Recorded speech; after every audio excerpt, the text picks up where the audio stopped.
আসসালামু আলাইকুম রহমতুল্লাহ। আমি আসলে বিগত 6 মাসে নতুন কোনো বই পড়তে পারিনি। তো আমি যখন প্রথমেই অনেকদিন পর একটা নতুন বই হাতে নিলাম, তো এটা তো শুধু বই বললে আসলে বলাটা কিছুটা ভুলও হবে। পবিত্র কোরআন মাজিদের একটা সারমর্ম চোখের সামনে। আমার আমার একটা চেষ্টা ছিল, সুযোগ ছিল যে আমি চেষ্টা করছিলাম বিগত প্রায় 1.5 বছর ধরে প্রত্যেক দিন সকালে প্রায় 50টা আয়াতের মতো যে কোনো একদম সিরিয়াল ওয়াইজ আর কি অর্থসহ পড়ার যে চেষ্টাটা, তো সেটা প্রায় শেষের দিকেই ছিল। তো সেই জায়গায় আমি যখন এই বইটা হাতে নিলাম, আমি দুইটার মধ্যে একটু পার্থক্য করছিলাম আর কি। তো একটু আগে হুজুর যেভাবে বললেন যে আমার কাছে মনে হয়েছে এই বইটা হচ্ছে আমাদের বই, মানে এই অভ্যুত্থান পরবর্তী সময়টা হচ্ছে এমন একটা সময়, এর আগে চোখের সামনে একটা দেশ, রাজনীতি, এসব প্রেক্ষাপটে নেতৃত্বের জায়গায় আমরা যদি চিন্তা করতাম যে বয়সের মানুষগুলো চোখের সামনে ভেসে উঠত, এই বয়সটা হচ্ছে 40, 50, 60, 70 এমন। বাট এখন যখন আমরা এই চিন্তাটা করি, আমাদের মাঝে এমন কিছু চরিত্র থাকলেও আমাদের মাঝে এই 20 থেকে 30 এই বয়সের কিছু চরিত্র ভেসে ওঠে। তো এই যে ইয়াং জেনারেশন, আমার মনে হয় এই বইটা ঠিক আমাদের মতো, আমাদের আসলে এরকম পছন্দ। আমি একটু আগে দেখছিলাম যে সূরা বাকারা 286 আয়াত প্রায় পাড়া অতিক্রম করে চলে যায়, এখানে 6টা পেজে লেখা। আমি এই 6টা পেজ একবার পড়লাম বসে বসে।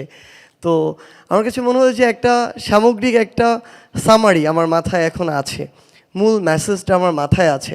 সো আমরা তো একটু ওই যে হুজুর মাত্র বললেন যে আমরা শর্টকাটে একটু অভ্যুত্থানে শর্টকাট ফলো করিনি, বাট এরকম বই পড়তে গেলে আমরা একটু শর্টকাটের দিকে যাই, একটু সামারি নেওয়ার ট্রাই করি। কিছুদিন আগে আমার একটা রাজনীতি রিলেটেড একটা বইয়ের পড়া দরকার ছিল, আবুল মনসুর আহমেদ আমার দেখা রাজনীতির 50 বছর।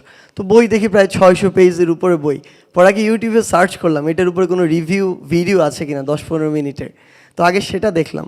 তো আমার কাছে মনে হয় যে আমরা মানে এই জেনারেশন যারা কিছুটা ভয় থাকে যে আমি ঠিকমতো কোরআন পড়তে পারি না, অর্থ প্রত্যেকটা লাইন বাই লাইন পড়া আমার জন্য টাফ। সো আমাদের জন্য অলরেডি একটা সামারি আমাদের হাতে চলে এসেছে।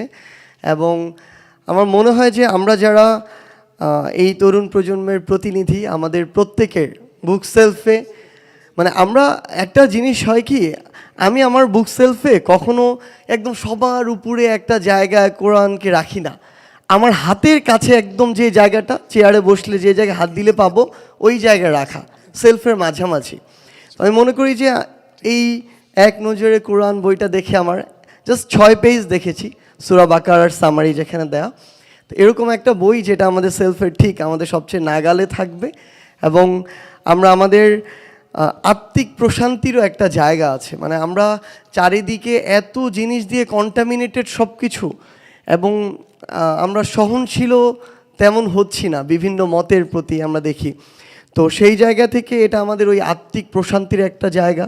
এই এক নজরে কোরআন আমাদের নিজেদেরকে সমৃদ্ধ করার জায়গা, এবং সবচেয়ে গুরুত্বপূর্ণ হচ্ছে আমাদের স্কুল কলেজ লেভেলের যা স্টুডেন্ট, তাদের সামনে যখন এরকম রঙিন বই বিভিন্ন ডিজাইনের সামনে থাকে, তখন এটা ইন্টারেস্টিং লাগে আমাদের কাছে।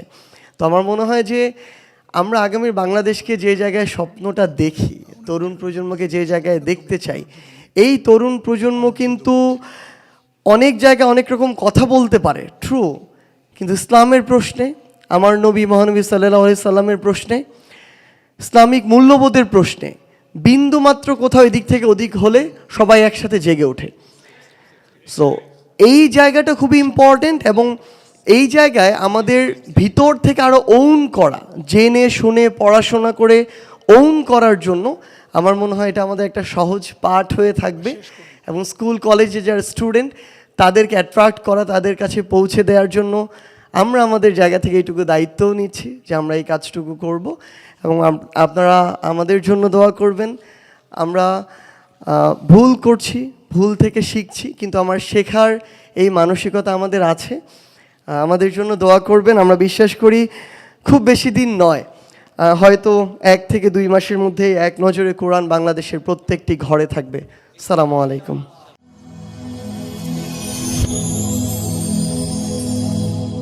Rose TV 24. Enjoy by listening to the Holy Quran.